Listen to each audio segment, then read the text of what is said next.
ലക്ഷ്യം നേടിടാൻ.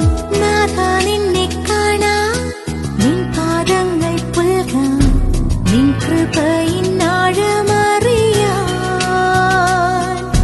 നാഥാ നിന്നെ കാണാൻ, നിൻ പാദങ്ങൾ പുൽകാൻ, നിൻ കൃപയിൻ ആഴമറിയാൻ. നിഷ്ഫലമാം ജീവനിൽ ദിവ്യമാരി പെയ്തിറങ്ങി നിസ്തുല